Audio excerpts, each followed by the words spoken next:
शांति। सभी पीछे वाले भी बोलो ओम शांति। बाबा की मुरली से सभी बच्चों का प्यार है ना। आप सब जानते हो हमारे शास्त्रों में मुरली का बहुत गायन है। किसकी मुरली गाई हुई है? किसकी मुरली गाई हुई है? कहते हैं श्री कृष्ण ने मुरली बजाई। कहाँ पर? सुना है, पढ़ा है किसी ने? हमारे शास्त्रों में आता है कि श्री कृष्ण ने वृंदावन में, उत्तर प्रदेश में एक स्थान है यूपी में, वृंदावन, मथुरा वृंदावन, वहाँ एक छोटा सा बगीचा है जिसका नाम है मधुबन। और उस मधुबन में श्री कृष्ण की मुरली बजती थी, ऐसा शास्त्रों में गायन है। और वो मुरली थी काठ की, बांसुरी की।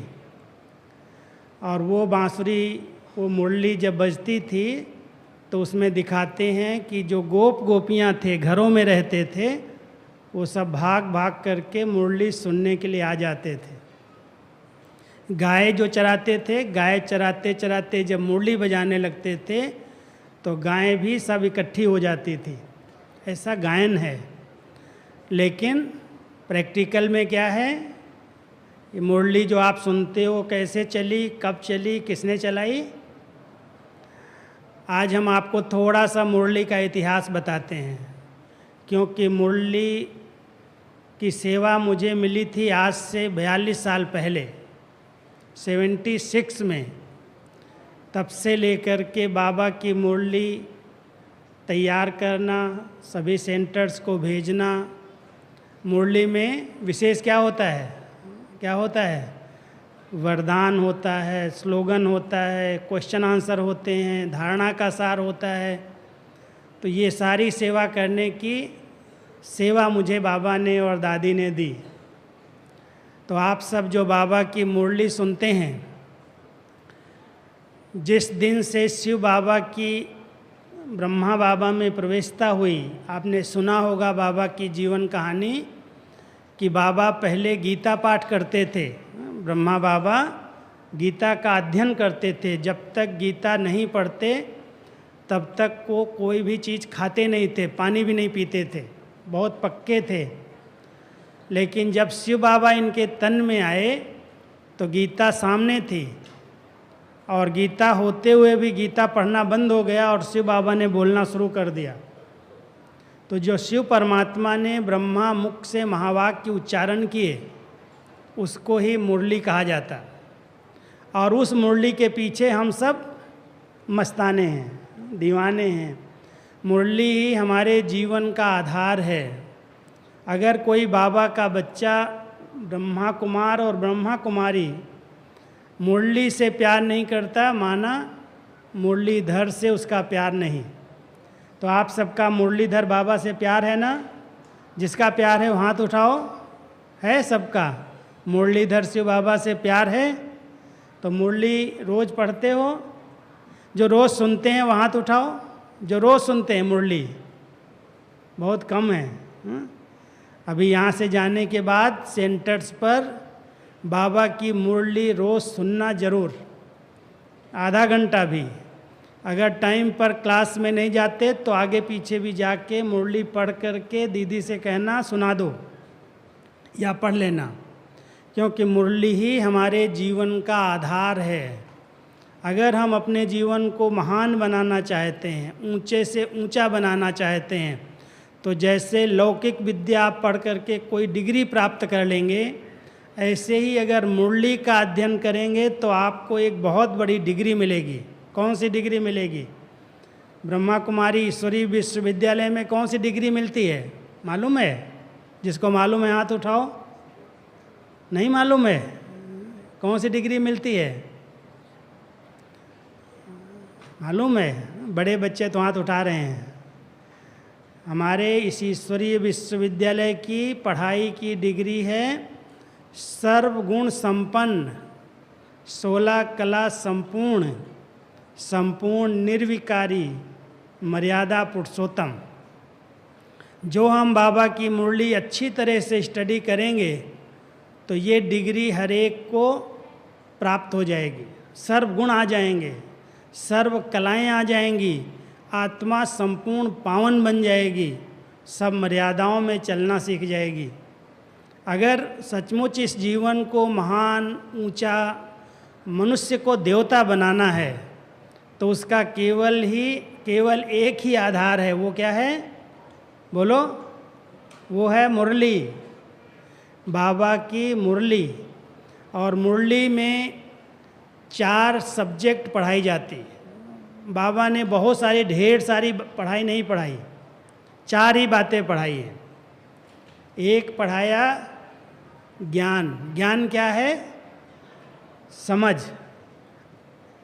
पहली समझ दी आप कौन हो। सबको मिली समझ आप कौन हो?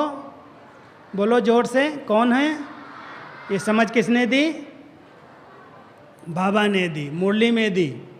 और मुरली की समझ जब मिल गई कि मैं एक आत्मा हूँ, तो मेरा पिता कौन? परमात्मा, वो परम पिता। तो कितने पिता हो गए हमारे? 3। एक शरीर को जन्म देने वाला पिता लौकिक पिता कहलाता है, और एक आत्मा का पिता परम पिता कहलाता है, और तीसरा हमारे इस ब्राह्मण जीवन का धर्म का पिता है प्रजापिता, ब्रह्मा बाबा। तो ब्रह्मा मुख से शिव बाबा ने जो महावाक्य उच्चारण किए, 36 में शिव बाबा की प्रवेशता हुई,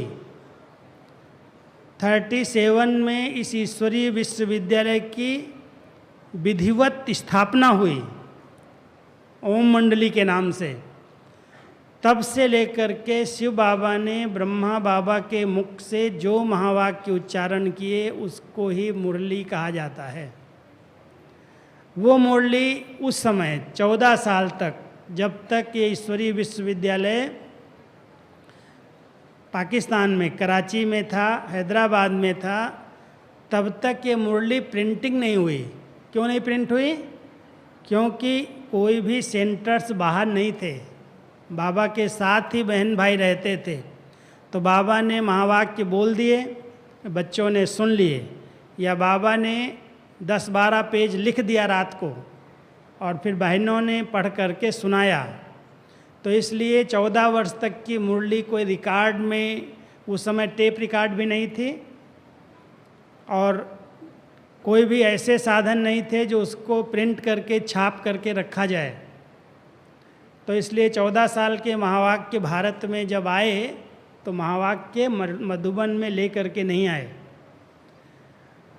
14 साल के बाद जब 1950 में ये विद्यालय ट्रांसफ़र हुआ, कराची से आबू आया, तो आबू में 2 साल के बाद सेवाएं शुरू की भारत के अंदर 52 में, और फिर धीरे धीरे सेंटर्स खुलने लगे।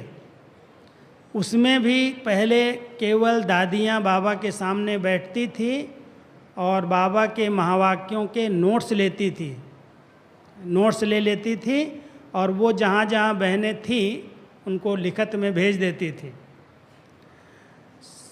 धीरे धीरे ज्ञान को बाबा ने रिफाइन किया। ये ज्योतिर्बिंदु आत्मा का स्वरूप है, परमात्मा का ज्योति बिंदु स्वरूप है, ये सब बहुत धीरे से स्पष्ट किया, एक साथ नहीं।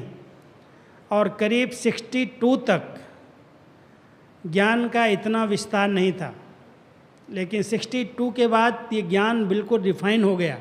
जो ज्ञान हम सुनते हैं, हमारे म्यूजियम में जो चित्र बने हुए हैं आत्मा के, परमात्मा के, 3 लोकों के, सर्वव्यापी के, वो सारा ज्ञान बाबा की ज्ञान सागर की मुरली से निकला, और वही ज्ञान चित्रों के अंदर दिखाया गया।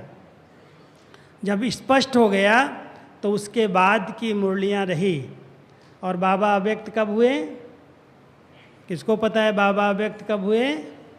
18 जनवरी 69 को। तो उस समय जब बाबा अव्यक्त हो गए तो हमारे पास मुरली का रिकॉर्ड, जो रखी हुई मुरली या टेप मशीन में मुरली थी, वो केवल 5-6 साल की थी। अब क्या करना, बाबा जब अव्यक्त हो गए तो मुरली कैसे चलेगी। बाबा के बच्चे देश विदेश में चारों तरफ से मुरली की डिमांड करते कि मुरली चाहिए, बाबा के महावाक्य चाहिए। तो बाबा ने अव्यक्त रूप में दादी गुलजार के तन में 21 जनवरी को पहली बार प्रवेश किया और अव्यक्त बाबा ने सब डायरेक्शन दिए। क्या बताया कि बच्चे जो तुमने अभी तक पढ़ाई की है, जब पेपर का समय आता है तो उसको रिवाइज करना होता है। तो जो मुरलियाँ आपके पास हैं उनको रिवाइज करो। तो 69 से रिवाइज कोर्स शुरू किया, मुरलियाँ रिवाइज होने लगी और 5-6 साल की मुरलियाँ जो थी वही रिवाइज हुई। और फिर अव्यक्त बाबा बीच बीच में जब बुलाते थे, जब आवाहन करते थे, तो दादी के तन में आके अव्यक्त महावाक्य उच्चारण करते थे। तो एक मुरली है जो आपके सभी सेंटर्स पर 6 दिन चलती है, सोमवार से लेकर के शनिवार तक। वो 6 दिन जो मुरली चलती है वो कौन सी है? वो है साकार मुरली, जो ब्रह्मा बाबा के द्वारा शिव बाबा ने सुनाया। उसमें 2 महावाक्य हैं, 2 के ब्रह्मा बाबा भी बोल रहे हैं और शिव बाबा भी बोलते हैं। ब्रह्मा बाबा कई बार अपने अनुभव सुनाते हैं और शिव बाबा सत्य ज्ञान देते हैं, वो ज्ञान सागर हैं। इसलिए अगर आप मुरली को ध्यान से पढ़ेंगे तो कभी ब्रह्मा बाबा अपनी बात सुनाते, पुरुषार्थ की बात सुनाते कि मैं भी उसको याद करता हूँ, मैं भी पुरुषार्थी हूँ। बच्चे, तुम्हारे सामने जो परीक्षाएं आती हैं उसको पहले मैं सामना करता हूँ। ऐसे जो शब्द मुरली के अंदर आते हैं साकार मुरली में, वो ब्रह्मा बाबा के अनुभव हैं। ज्ञान सागर का ज्ञान जो है वो सत्य ज्ञान, जो आत्मा का, परमात्मा का, पुनर्जन्म का, सृष्टि चक्र का बहुत बड़ा विस्तार है ज्ञान का। और वो सारा ज्ञान बाबा ने मुरली में ब्रह्मा बाबा के द्वारा स्पष्ट किया। दूसरी सब्जेक्ट है जो हम आत्माओं के लिए बहुत ज़रूरी है। आप सभी योग करते हैं? योग करते हैं? योगा नहीं, योगा तो चारों तरफ दुनिया में चल रहा है, लेकिन परमात्मा ने हम सबको सिखाया है सहज योग, राजयोग। जिस राजयोग में हम सब बुद्धि बल से परमात्मा से मिलन मनाते हैं, उनकी शक्तियों का आवाहन करते हैं। तो परमात्मा ने स्वयं ब्रह्मा बाबा के द्वारा योग कैसे लगाया जाए उसकी सहज विधि बताई। आप सबको पता है योग की सहज विधि क्या है? योग की सहज विधि कौन बता सकता है? बहनें नहीं बता सकती? योग की सहज विधि क्या है? राजयोग की सहज विधि क्या है? कोई नहीं बोलते हैं, कोई हाथ नहीं उठाते हैं। राजयोग की सहज विधि क्या है? पीछे बच्चे, बाबा कई बार मुरली में सुनाता। अगर मुरली सुनते हो तो जवाब देना चाहिए कि बोला गया चुप रहना, बोलना नहीं है। सहज विधि योग लगाने की क्या है? आँख नहीं बंद करते हैं ना हम। योग में हम ऐसे बैठ जाते हैं, क्या स्मरण करते, चिंतन करते कि हम एक आत्मा हैं। योग की सहज विधि परमात्मा ने हम सबको सिखाई है। अपने आप को इस भ्रकुटी के अंदर चमकती हुई दिव्य ज्योति आत्मा निश्चय करो। इस देह भान से डिटैच हो जाओ, इससे न्यारा हो जाओ। तो जब ऐसा योग अभ्यास हम करेंगे, जब योग करो ना, आँख नहीं बंद करना, लेकिन बुद्धि से समझना कि मैं एक बहुत सूक्ष्म ज्योतिर्बिंदु आत्मा इस भ्रकुटी आसन पर विराजमान हूँ। और जब आत्मा समझेंगे तो ये देह के भान की बात, चंचलता, संकल्प, विकल्प, कोई क्या कर रहा है कुछ कोई को नहीं देखेंगे, देह भान से अलग हो जाएंगे। तो योग की सहज विधि है अपने को आत्मा निश्चय करके उस परमात्मा को उसी स्वरूप में देखना और उससे मिलन मनाना, उससे बात करना, उससे रूह रियान करना। परमात्मा का स्वरूप क्या है? वो भी एक ज्योति बिंदु स्वरूप है। जानते हो ना सब बच्चे, परमात्मा का स्वरूप क्या है? वो भी एक निराकार ज्योति बिंदु है। जो स्वरूप आत्मा का है वही परमात्मा का है, वो भी एक आत्मा है। लेकिन परम क्यों है? क्योंकि वो जन्म मरण के चक्कर में नहीं आता है। इसलिए सुप्रीम है। तो उस सुप्रीम पिता परमात्मा को संबंध से याद करना, वैसे तो उसके साथ बहुत सारे संबंध हैं, लेकिन 3 संबंध जोड़ करके आप रोज परमात्मा को याद करो। एक है वो हमारा पिता, परम पिता, उसके हम सब बच्चे हैं, आत्माएं हैं। और दूसरा हमारा संबंध है शिक्षक, वो हमें पढ़ाता है, ज्ञान और योग सिखाता है, इसलिए शिक्षक है। और तीसरा संबंध है वो हमारा सतगुरु है, श्रेष्ठ मत देता है।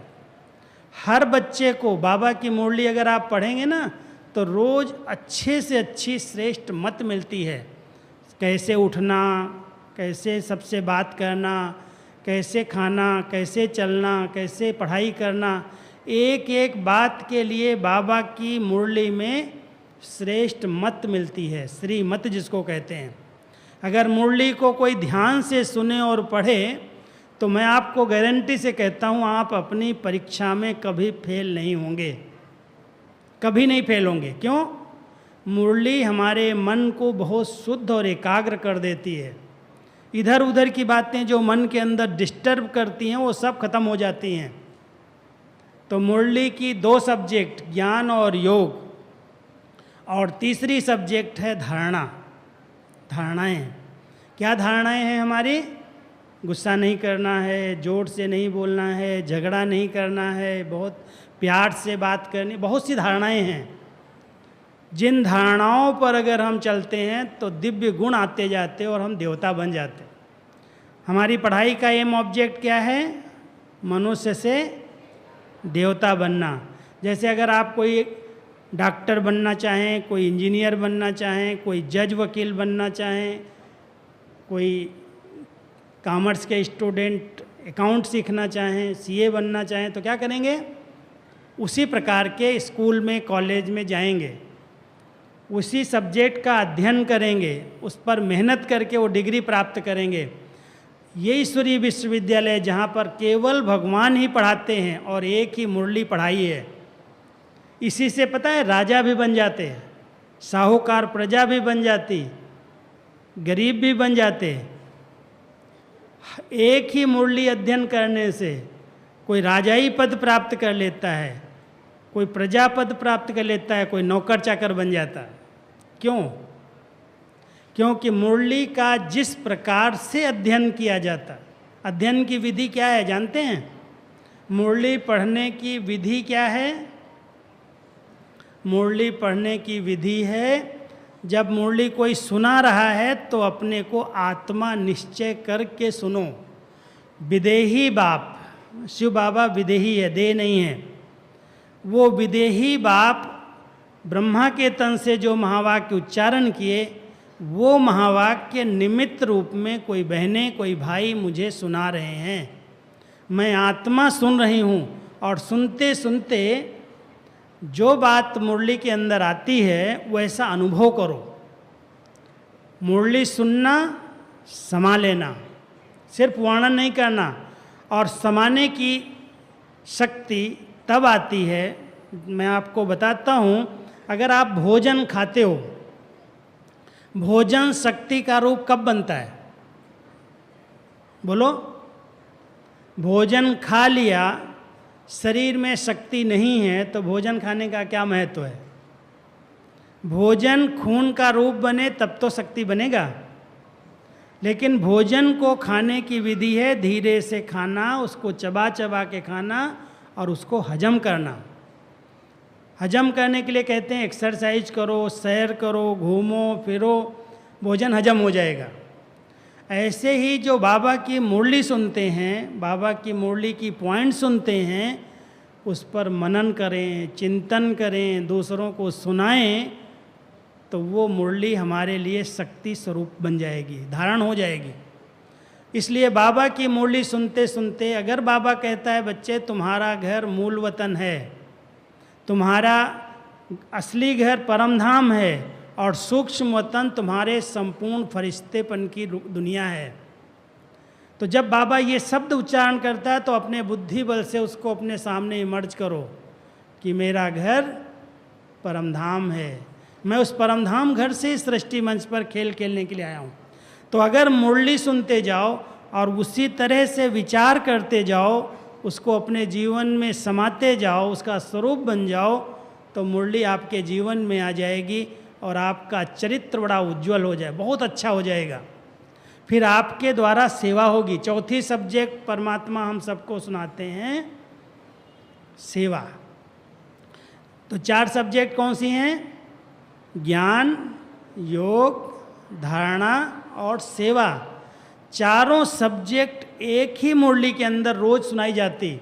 हम जब आए ना, आपके जितने थे, मधुबन में जब आए तो हमारी उम्र 15 साल की थी, और उसके बाद मुझे मुरली के बारे में कुछ पता नहीं था।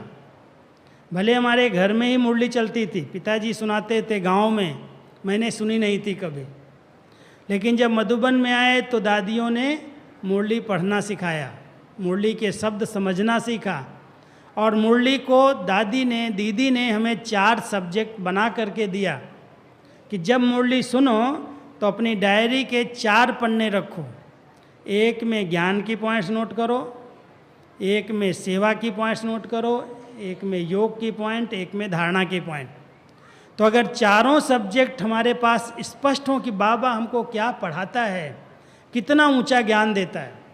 आज हमने इस उम्र में 42 साल से बाबा की मुरली टाइप कर रहे हैं, इसके अलावा और कोई चीज़ का अध्ययन नहीं किया। लेकिन किसी भी स्थान पर, किसी भी टॉपिक पर अगर कहा जाए आप प्रवचन करो, आप क्लास कराओ, तो बाहर की पुस्तकें पढ़ने की ज़रूरत नहीं है। बाबा की मुरली में सब कुछ है। बाबा ज्ञान सागर है और अपने बच्चों को क्या बनाता है? मास्टर बनाता है, मास्टर ज्ञान सागर। तो अगर मुरली का किसी ने अच्छी तरह से अध्ययन किया, बहुत भावना से भगवान पढ़ा रहा है, ये व्यक्ति के महावाक्य नहीं हैं, और इस भगवानों वाच्य को हम सुन करके मनन करें, चिंतन करें, उस नशे में रहें, तो ये जीवन अपने आप बहुत ऊंची बन जाएगी। लोग कहेंगे इस कलयुग में ऐसे बच्चे, कोई चंचलता नहीं करते, कभी झगड़ा नहीं करते, कभी चोरी नहीं करते, कभी भी इधर उधर बोलते चालते नहीं, बहुत शांत, बहुत शुद्ध, बहुत मीठे हैं। तो ये सब क्वालिटी कैसे आएंगी? एक बाबा की मुरली से। अगर ध्यान से मुरली सुनो तो ये मुरली आपको इसी जीवन में देवता बना देगी। आने वाली दुनिया जो सतयुग है, जिस सतयुगी दुनिया में हम सबको चलना है ना सबको? सतयुगी दुनिया में कौन कौन चलना चाहते हो? हाथ उठाओ। चलेंगे सब? तो क्या करेंगे अभी से? बोलो। मुरली को इस उम्र में, दादी की उम्र कितनी है जानकी दादी की? 102 साल की है। इस उम्र में भी दादी कम से कम 5 बार मुरली पढ़ती है, 5 बार। और हम लोग अगर कहें हमारे पास तो समय नहीं, हमको तो उतनी पढ़ाई होती है, इतनी सारी बातें होती हैं, हम मुरली कैसे पढ़ेंगे? ध्यान देना बच्चे, ध्यान देना। बाबा की मुरली को जरूर आधा घंटा भी, एक बार भी जरूर पढ़ना है, सुनना है। मुरली से आपको इतना अच्छे अच्छे विचार मिलेंगे जो दुनिया में सबसे ज़्यादा इस समय आप सबको बचने की ज़रूरत है। किसे? माया से, संग दोष से। एक कहावत है, संग तारे कुसंग डुबोए। अगर सचमुच कोई को अपने उन्नति करनी है, आगे बढ़ना है, अपने जीवन को महान बनाना है, श्रेष्ठ बनाना है, तो ध्यान देना 2 बातों का। एक, संग का बहुत ध्यान देना। जो साथी हैं अगर वो आध्यात्मिक नहीं हैं, इधर उधर की बातें करते हैं, सिनेमा की, पिक्चर्स की गंदी बातें, इधर उधर की बातें, तो उनके संग से अपने आप को क्या करेंगे? किनारा करेंगे, बचाएंगे। संग दोष में कभी नहीं आना। हम सबको ये ट्रेनिंग मिली, दीदी दादी ने हमें ट्रेनिंग दी, तुम किसी के संग में नहीं आना। जो संग करो उनका संग करना जो बहुत अच्छी अच्छी उन्नति की बातें करते हैं, जो ज्ञान और योग की बातें करते हैं, जो पर चिंतन नहीं करते, जो दूसरों का चिंतन नहीं करते, उनका संग करना। तो ये एक स्लोगन और याद रखेंगे, अगर नोट करेंगे तो बहुत अच्छा बाबा का स्लोगन है, बाबा कहते हैं बच्चे, स्व उन्नति की सीढ़ी है स्वचिंतन। स्वचिंतन उन्नति की सीढ़ी है और परचिंतन पतन की जड़ है। अगर मुझे अपनी उन्नति करनी है तो क्या करना होगा? स्वयं स्वयं का चिंतन करो। बाबा की मुरली की एक बात ले लो, वरदान से एक बात ले लो, उस पर विचार चलाओ, ये क्या है, कैसे है, कहाँ से आई, इसकी परिभाषा क्या है। तो अगर कोई भी एक बात का आप चिंतन करना शुरू करेंगे, मंथन करना शुरू करेंगे, तो आपको लगेगा कि बाबा ने इतनी गहरी गहरी बातें सुनाई हैं। तो एक तो सभी ध्यान रखना, गलत संग में कभी नहीं जाना। जो पर चिंतन और पर दर्शन करता है उनके संग से अपने को बचाना। और दूसरा एक ध्यान रखना, जो आपको होमवर्क मिलता है पढ़ाई, जो स्कूल में आपको पढ़ाया जाता है, उन्हीं पुस्तकों का और साथ साथ बाबा के आध्यात्मिक साहित्य का रोज़ अध्ययन करो, रोज़ पढ़ो, बिजी करो मन को, नहीं तो इधर उधर की बातें आती हैं। तो जितना आप आध्यात्मिक साहित्य और जो आपकी पढ़ाई का साहित्य है वही पढ़ेंगे, उतना आपका मन ठीक रहेगा। अगर कोई भी दूसरी पुस्तकें मिलें, इधर की उधर की कहानियों की, बाबा कहते हैं ज़रूरत नहीं है उनको पढ़ने की, जिसमें व्यर्थ बातें हैं, जिसमें कोई गंदी चीज़ें लिखी हुई हैं, अश्लील बातें हैं, ऐसे साहित्य को हाथ भी नहीं लगाना। अगर संग और साहित्य दो बातों की संभाल कर ली तो आप पक्के ब्रह्मा कुमार और ब्रह्मा कुमारी बन जाएंगे, सच्चे बाबा के बच्चे बन जाएंगे, बाबा का बहुत प्यार मिलेगा। ये जीवन में बाबा के महावाक्यों से आज इतनी सारी दादियाँ, इतने भाई बहनें, 10 लाख से भी अधिक भाई बहनें, 45,000 से अधिक समर्पित ब्रह्मा कुमारियाँ और कितने हजारों भाई, जो ईश्वरीय ज्ञान और योग के आधार से केवल बाबा की मुरली की स्टडी करके आज इस कलयुग के अंदर अपने जीवन को तनाव मुक्त बना करके चल रहे हैं, कोई टेंशन नहीं रहता। ये मुरली हम सबको बेफिक्र बादशाह बना देती है, बेगमपुर का बादशाह बना देती है। क्यों बन जाते हैं हम सब? कोई ये चिंता नहीं रहती।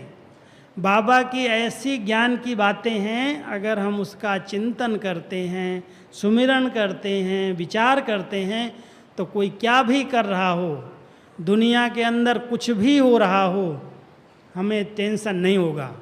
क्यों? बाबा ने बहुत अच्छा ज्ञान दिया है, नथिंग न्यू। ये ड्रामा कल्याणकारी है, बना बनाया है। और भी अच्छी बात बाबा ने एक सुनाई है मुरली के अंदर कि बच्चे, एक आत्मा का पार्ट दूसरी आत्मा से नहीं मिल सकता, एक के संस्कार दूसरे के संस्कार से नहीं मिल सकते। इसलिए कोई कुछ भी कर रहा है उसमें ये हम नहीं कह सकते ये ऐसा क्यों कर रहा है। जितनी तनाव की बातें होती उसका मूल कारण होता है ये ऐसा क्यों करता है, इसको ऐसा नहीं करना चाहिए, इतना ज्ञान मिला है फिर भी ऐसा उल्टा चलता है। इसका कारण है हमने बाबा के ज्ञान को समझा नहीं है।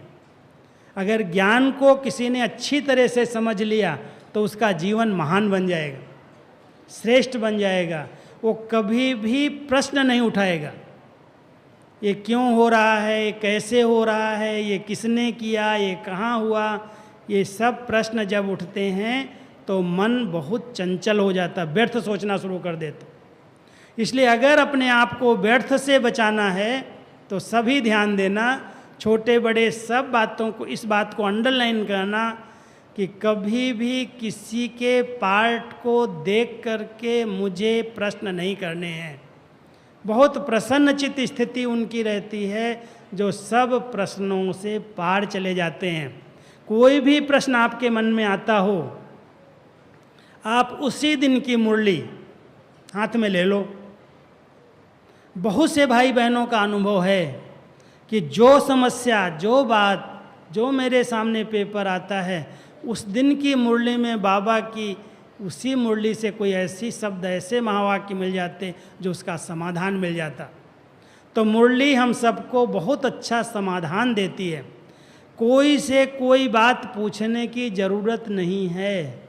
आत्मा अपने आप ज्ञानी तो आत्मा बन जाती है। ज्ञानी तो आत्मा की एक और निशानी, जिसने मुरली का अच्छा अध्ययन किया, मैं आपको एक निशानी बताता हूँ। ज्ञानी तो आत्मा, जिसने बाबा की मुरली को अच्छी तरह से चिंतन किया है, उससे कभी भी कर्म इंद्रियों से गलत काम नहीं होगा। ये कर्म इंद्रियाँ उसके कंट्रोल में आ जाएंगी, क्योंकि रोज़ बाबा एक ही पाठ पढ़ाता है, पक्का कराता है। अगर बाबा की साकार मुरली आप सब पढ़ेंगे ना, तो कम से कम रोज़ 3-4 बार तो बाबा कहता है, बच्चे अपने को आत्मा समझकर मुझे याद करो। और अगर आत्मा समझ करके बाबा को याद करें तो आत्मा कौन है? इन कर्मेंद्रियों की मालिक है। मन, बुद्धि, संस्कार उसके अधीन होने चाहिए।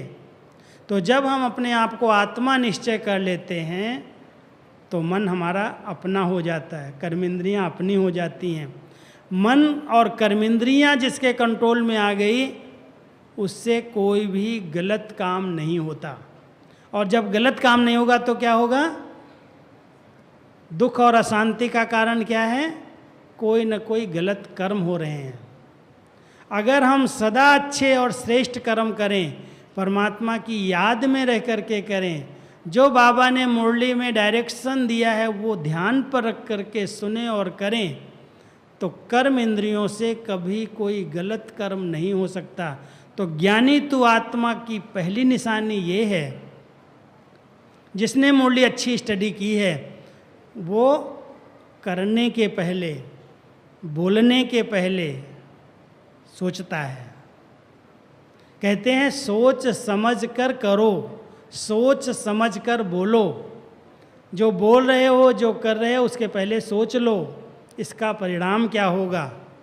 तो जिसके पास ज्ञान है, माना समझ है, वो समझदार कभी भी ऐसा कर्म नहीं करता जिससे कोई आत्मा दुखी हो जाए, जो किसी से कोई आत्मा तंग हो, परेशान हो, बद्दुआएं दे। तो जो बाबा की मुरली की स्टडी करते हैं उनके पास दुआओं का स्टॉक जमा हो जाता है, क्योंकि कोई भी गलत काम उनसे नहीं होता। उनके जीवन का एक लक्ष्य बन जाता है, मुझे सबको सुख देना है, सुख लेना है। तो ध्यान देना बच्चे, बाबा का ये महामंत्र रोज़ पक्का कर लो। जो भी हमारे साथी हैं, सहयोगी हैं, परिवार है, मुझे एक मंत्र बाबा ने दिया है बच्चे, सुख देना, सुख लेना, न दुख देना, न दुख लेना। अगर आपको कोई दुख दे, क्या करेंगे? ले लेंगे। अगर ले लेंगे तो दुखी हो जाएंगे। अगर कोई ख़राब चीज़ आपको देता है तो क्या करते हैं? फेंक देते हैं, नहीं रखते अपने पास। तो परमात्मा भी कहता है, अगर कोई आपको गाली दे, कोई कुवचन बोले, कोई इधर उधर की बातें करे, आप क्यों ग्रहण करते हो? क्यों दुखी होते हो? लेना ही नहीं, सुनना ही नहीं। तो जब दुख कोई दे रहा है और हम नहीं ले रहे हैं तो क्या होगा? जिसने दिया उसके पास रिटर्न हो जाएगा, वापस चला जाएगा। इसलिए बाबा ने हम सबको ये बहुत अच्छा मंत्र दिया है, न दुख देना, न दुख लेना, सुख दो, सुख लो। तो बाबा की मुरली की अच्छी स्टडी करने वाले आत्माएं, बाबा की मुरली को समझने वाली, और सबसे अच्छी बात है बाबा ने पढ़ाई का समय बड़ा अच्छा निश्चित किया है। वो समय है सवेरे का। मुरली सवेरे सवेरे अगर सुनी जाती है तो सारे दिन के लिए अच्छा भोजन मिल जाता, अच्छा चिंतन मिल जाता। और अच्छा भोजन है तो शरीर और आत्मा दोनों शक्तिशाली बन जाते, कमजोरी समाप्त हो जाती। कभी भी मन के अंदर टेंशन, दुख, लहर आएगी नहीं। मन बड़ा साफ हो जाएगा, स्वच्छ हो जाएगा। तो जीवन में जिसने बाबा की मुरली को समझ लिया, महत्व को समझ लिया, मुरली सुने बिना रह नहीं सकता। आज हमने इतनी बार मुरली टाइप की है, कितनी भाषाओं में, पता है मुरली कितनी भाषाओं में जाती है? आपको बताता हूँ, आप सब ध्यान देना। 18 भाषाओं में इंटरनेट पर मुरली है, 18 भाषाओं में। हर देश की भाषा, पूरे वर्ल्ड की, हमारे भारत की जितनी भाषाएं हैं कर्नाटक साइड में, साउथ साइड में, सभी भाषाओं में, तमिल में, मलयालम में, कन्नड़ में, तेलुगु में, सब भाषाओं में बाबा की मुरली है और सब इंटरनेट पर है। विदेश की जितनी भाषाएं हैं सब भाषाओं में मुरली छपती है, लाखों मुरलियाँ कितनी छपती होंगी, लेकिन सब इंटरनेट पर इस समय आ गई, साइंस के साधन दिए तो सब भाषाओं में बाबा की मुरली छपती है, लाखों की अंदाज में छपती है। और मधुबन से 2 भाषाओं में जाती है, हिंदी में और कुछ जो सिंधी दादियाँ और बहनें रही हैं, सिंधी और हिंदी में यहाँ से जाती है और यहाँ से हम सभी उसको तैयार करके 3 महीने पहले सभी सेंटर्स पर भेजते हैं। मालूम है, एक ही ये ईश्वरीय विश्वविद्यालय है जो बाबा की मुरली जो मधुबन में सुनी जाती है सवेरे सवेरे, वो विश्व के किसी भी कोने में, किसी भी गांव में वही मुरली चलती है, अलग नहीं है। तो 10 लाख भाई बहनें एक साथ एक ही विचार अगर करें, एक जैसा पुरुषार्थ करें, एक जैसा संकल्प लें, तो क्या होगा इससे? बोलो क्या होगा इससे? अगर इतने सब बच्चे एक संकल्प में बैठ जाएं, मैं आत्मा हूँ, मैं शांत स्वरूप हूँ, इतने सब शांति में बैठ जाओ तो क्या होगा? बोलो, चारों तरफ सन्नाटा छा जाएगा, शांति के प्रकंपन फैल जाएंगे। बाबा कहता है बच्चे ये समय जो आ रहा है ना बहुत भयानक है, बहुत दर्दनाक है। ऐसे समय में तुम बच्चे बहुत अच्छे अच्छे संकल्प करना सीख जाओ, आत्मा को शांत स्वरूप स्थिति में स्थित करना सीख जाओ, तो आपके जो शांति के प्रकंपन हैं वो आत्माओं के दुख हर लेंगे, अशांति समाप्त हो जाएगी। तो अगर 1000 लोग भी अगर ऐसे संकल्प करते हैं तो उसका वायुमंडल बनता है। और 10 लाख भाई बहनें अगर एक साथ बाबा की मुरली सुनते हैं तो पूरे विश्व में एक बहुत पवित्र सकारात्मक चिंतन का आभा मंडल बनता है। बहुत बड़ी सेवा है ये विश्व की, क्योंकि एक तरफ नेगेटिव वातावरण है, बहुत बुरे विचार वाली, काम, क्रोध, लोभ, अनेक विकारों के अंदर, मायावी दुनिया के अंदर लोग उनके अधीन हो गए, उनके गुलाम हो गए। कितने कुकर्तक बहुत बुरे पाप कर्म कर रहे हैं। इन पापों को दबाने की विधि परमात्मा ने बताई, अच्छे सकारात्मक चिंतन, और वो सकारात्मक चिंतन केवल मुरली से मिलते हैं और कहीं से नहीं मिलते। कोई व्यक्ति क्लास कराता है, वो भी कहाँ से कराता है? बाबा की मुरली का अध्ययन करके। कोई बाहर की पढ़ी हुई बातें सुनाता है, वो हमारे ज्ञान से अलग बातें हैं। लेकिन ईश्वरीय विश्वविद्यालय की जो पढ़ाई है, अगर बाबा की मुरलियों की अच्छी स्टडी की है तो दूसरी कोई बातें करने की ज़रूरत नहीं है। सत्य ज्ञान ज्ञानदाता ने हम सबको दिया है, अथॉरिटी दी है ज्ञान की, और ज्ञान की अथॉरिटी अगर आप बन जाएं तो जो बोलेंगे वैसे लगेगा यदि तो विद्वान है। कहाँ से सीख के आए?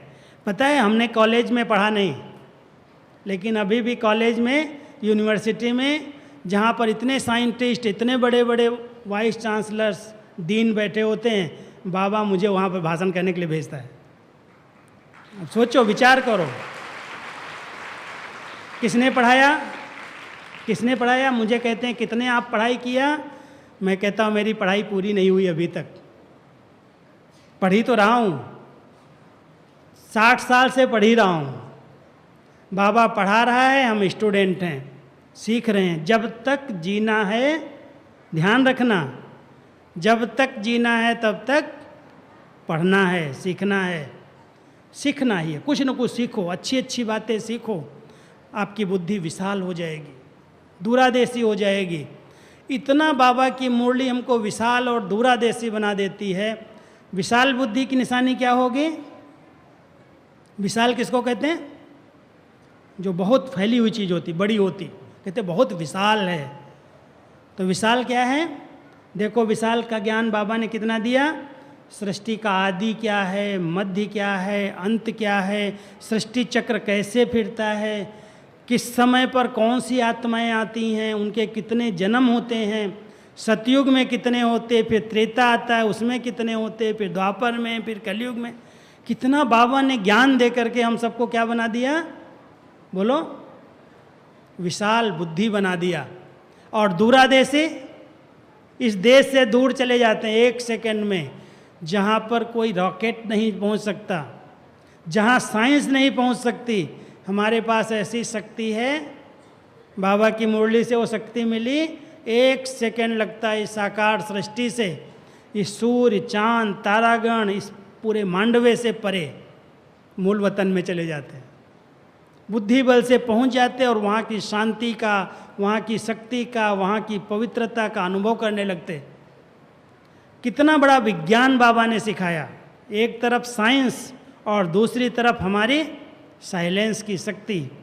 इस साइंस पर भी साइलेंस की विजय हो जाएगी अगर हम सब बाबा के इस ज्ञान को यथार्थ रीति से समझ जाएं, बाबा की मुरलियों की अच्छी स्टडी करना सीख जाएं, तो हम इस साइंस के सभी साधनों पर विजयी बन सकते हैं।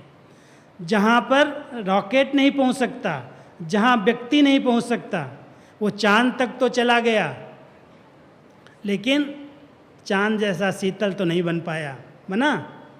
अगर बाबा के बच्चे योग करते हैं तो वो शीतलता आ जाती, वो शांति आ जाती, वो सागर की गहराई में जा सकते हैं, लेकिन सागर की शीतलता का अनुभव नहीं कर सकते।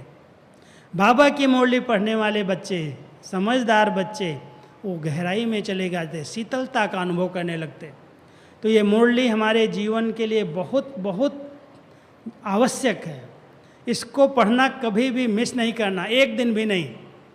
कितनी भी बार मुरली पढ़ो, उसमें नई नई बातें लगती हैं। ये आज बाबा ने ऐसे कहा, आज बाबा ने ऐसे कहा, भले हमने 5 साल पहले सुनी है, फिर से रिपीट हो रही है, लेकिन लगता है कि जैसे आज ही सुन रहे हैं।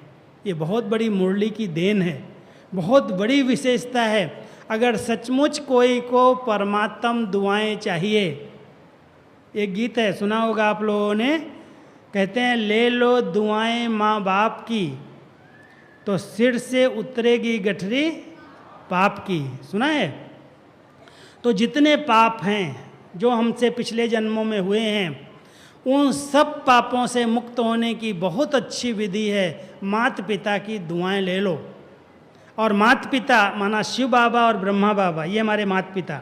शरीर वाले माता पिता की तो दुआएं बहुत काम करती हैं, लेकिन जो हमारे पारलौकिक माता पिता हैं, अगर हमने इन माता पिता की दुआएं ले ली तो हमारे जीवन में कोई भी दुख नहीं आएगा, कोई संकट नहीं आएगा।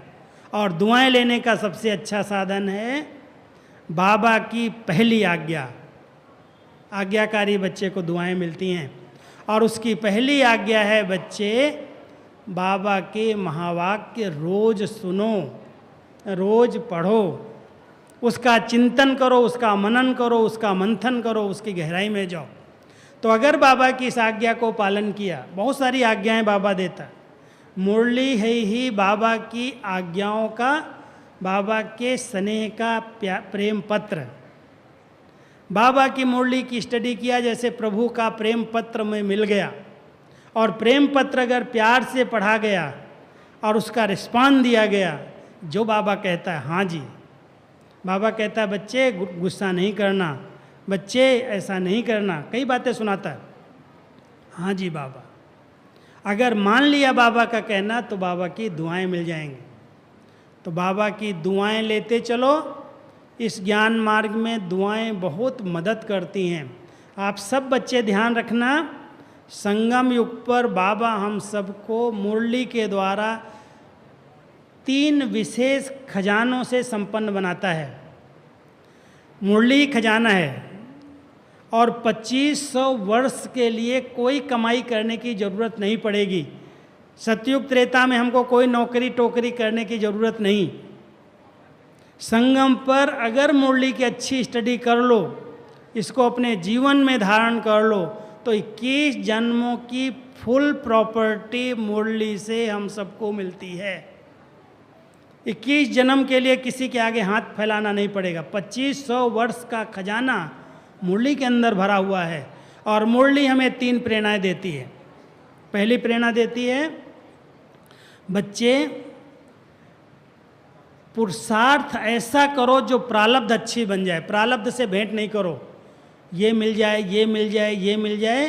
बाबा कहता अच्छा पुरुषार्थ करो, अच्छी प्रारब्ध बन जाएगी। क्या पुरुषार्थ करो? सिर्फ एक पुरुषार्थ करो, ज़्यादा नहीं। पुरुष प्लस रथी, पुरुषार्थी। पुरुष ये शरीर को कहते हैं, आत्मा इस शरीर में रथी बन करके रहती है। अगर ये पुरुषार्थ कर लो कि मैं आत्मा इस शरीर में रथी बन करके, मालिक बन करके रह रही हूँ, ये शरीर मेरा है, मैं शरीर नहीं हूँ। अगर यही पुरुषार्थ कर लिया, आत्मिक स्थिति में रहने का, रूहानियत में रहने का एक पुरुषार्थ कर लो, आपकी बहुत अच्छी प्रारब्ध बन जाएगी। जो संकल्प करोगे वो पूरा हो जाएगा। इस संकल्प में जो मन के अंदर संकल्प चलते, विचार चलते, वो सब पूरे हो जाते हैं। हम लोगों का अनुभव है, जो संकल्प करते हैं हो जाता है। क्यों? क्योंकि ये पुरुषार्थ करते हैं कि हम आत्मा मालिक हैं। अगर हम नहीं चाहेंगे तो ये बाजा बंद कर लेंगे, बजाएंगे नहीं, नहीं बोलेंगे। अगर चाहेंगे नहीं, नहीं सुनना है तो नहीं सुनेंगे, कान बंद। अगर हम चाहते हैं हम देखते हुए भी नहीं देखेंगे, तो देख भी रहे हैं लेकिन ध्यान नहीं जा रहा है, मालिक हैं। तो ये पुरुषार्थ जिसने कर लिया कि आत्मा समझ करके जो बोलना है वही बोलना है, जितना बोलना है उतना ही बोलना है, जो बात मेरे काम की है वही मुझे सुननी है, जो बात मेरे काम की है वही मुझे देखनी है, बाकी देखते हुए भी नहीं देखना, सुनते हुए भी नहीं सुनना। और अगर बोलना पड़ता है तो बोल दिया, लेकिन उस पर ध्यान नहीं देना। ध्यान दो। बाबा ने, हमारे भारत के महात्मा गांधी जी ने, बापू जी ने 3 मंत्र हमको पढ़ाए थे। याद है कौन से? कौन से? Hear no evil, see no evil, talk no evil. और शिव बाबा ने, उस बापू जी ने, बेहद के बापू जी ने क्या पढ़ाया? 5 मंत्र पढ़ा दिए। 3 तो ठीक है, बुरा देखना नहीं, बुरा बोलना नहीं, बुरा सुनना नहीं। लेकिन जो हमारा सुप्रीम है, हमारा बापुओं का बापू है, वो कहता है सोचना भी नहीं, थिंक नो इविल, सोचना भी नहीं। और 5वीं बात, डू नो इविल, करना भी नहीं। ये मंत्र अगर आप सब पक्का कर लो, जो बुरा है, माना बुरा क्या है इस दुनिया में? पता है क्या है बुरा? चारों तरफ बुराई है। कोई व्यक्ति ऐसा नहीं है जो बुराई न करता हो। क्यों कर रहा है? सबसे बुरा है देह अभिमान, और हर व्यक्ति देह अभिमान में है। मैं कर रहा है। बॉडी कॉन्शियस ही सबसे बड़ी बुराई की जड़ है, बाप है। बाबा कई बार कहता है ये रावण का बाप है देह अभिमान। अगर सचमुच कोई देह अभिमान को जीत ले, वो सब पापों से मुक्त हो जाएगा। इस कलयुग के अंदर देह अभिमान वाली बातें कोई करे, आपको सुनाए, तो समझ लेना ये बुरी बात है, मुझे नहीं सुननी है। देह अभिमान में आकर के कोई कुछ गलत कर रहा है, मुझे नहीं देखना है। और देह अभिमान में रह करके कोई ऐसी बातें, काम की, क्रोध की, किसी विकार के अधीन होकर के मुख से नहीं बोलनी है, और अंदर नहीं सोचना है, और करना तो बिल्कुल नहीं है।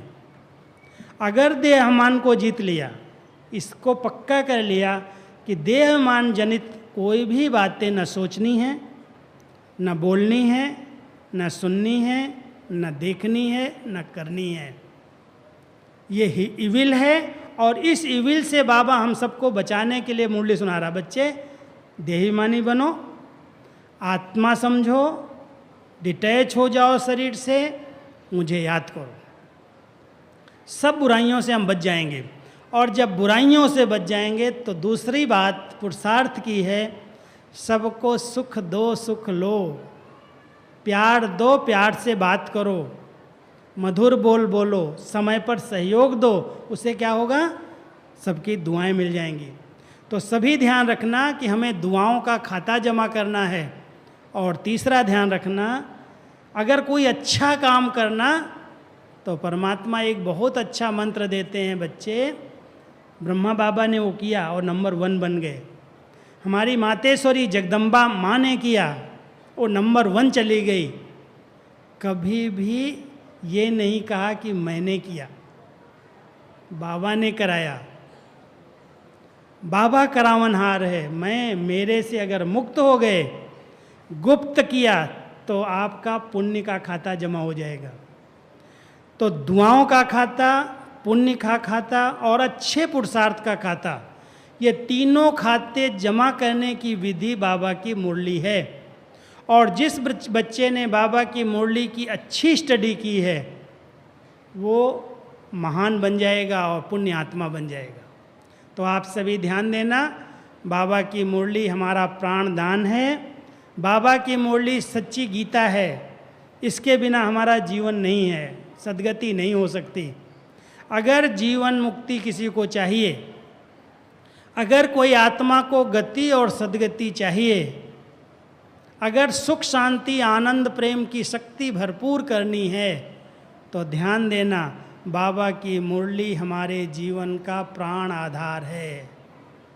मुरली के बिना श्वास नहीं। कहते जैसे मछली है ना, मछली का सांस कहाँ है? पानी में, जल में।